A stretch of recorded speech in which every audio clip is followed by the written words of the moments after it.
Hello everyone, my name is Diego, and this is my friend Sherry. You want to introduce yourself?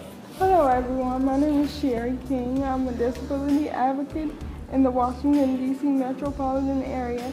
And I'm here today because I'm very passionate about working with individuals with disabilities to address issues that affect them within their communities. What are you working on now? Some of the issues that I look to address is fair housing opportunity for persons with disabilities and equal employment opportunity for persons with disabilities, as well as several issues involving the transportation system. Great. What specifically have you done in those sectors? Well, as far as employment, I've worked in a number of federal agencies where I've been the kind of like go-to person for addressing issues with persons with disabilities. I previously worked a lot in EEO and affirmative action to make sure that people of color and individuals with disabilities receive fair treatment in the workplace. I'm looking forward now to serving on transportation advisory committees. How old are you? I'm 29 years old. So we're very young and doing a lot of stuff. If there's other people that want to get involved in disability advocacy work, what would you say kind of the pathway is? One of the key pathways is to network. Know your communities, know who is out there and available to you to serve as your mentor and your kind of like your guide to getting your feet wet.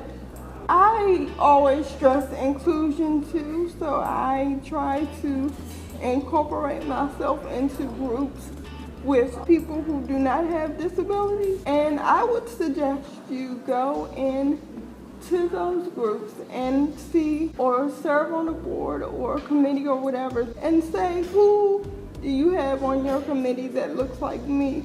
How can I help you to make sure that people with disabilities and their issues are addressed? Why do you think there's a need for that?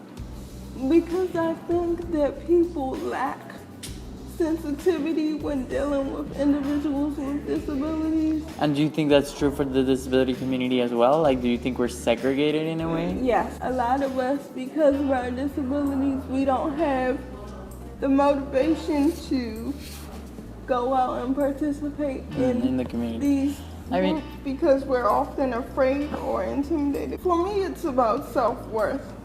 You have to know and embrace your disability and understand that.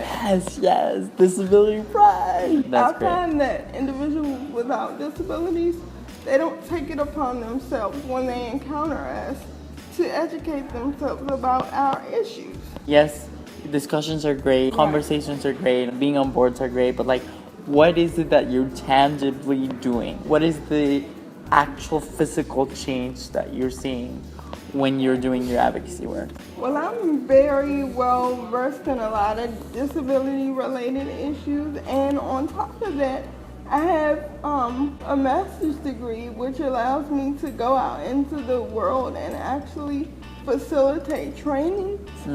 So when I go out into these workshops and try to receive information on these boards, I often go in as a facilitator with learning material and everything to say. So when they're speaking with me and I'm auditioning too, they are at the same time learning and using what they can do effectively because I'm showing them techniques that they can use. What is one piece of advice that you would give young people for advocacy work? Embrace your disability and volunteer. There are several organizations out here. However, you're not going to know unless you get out there. So many disabled people like volunteer and stuff like that, and they're not getting paid. So isn't that an issue? Yes, I think that it's an issue. And I think that it goes along with employment. As a disabled person, that's one of the things that you could advocate. I think there's a lot of potential for disabled people to be entrepreneurs in whatever this space they want to get involved. What's the hashtag for this week? disability pride. Also, disability advocacy. Double hashtag for the week. So, any questions? Hashtag disability advocacy. Okay, bye. Bye.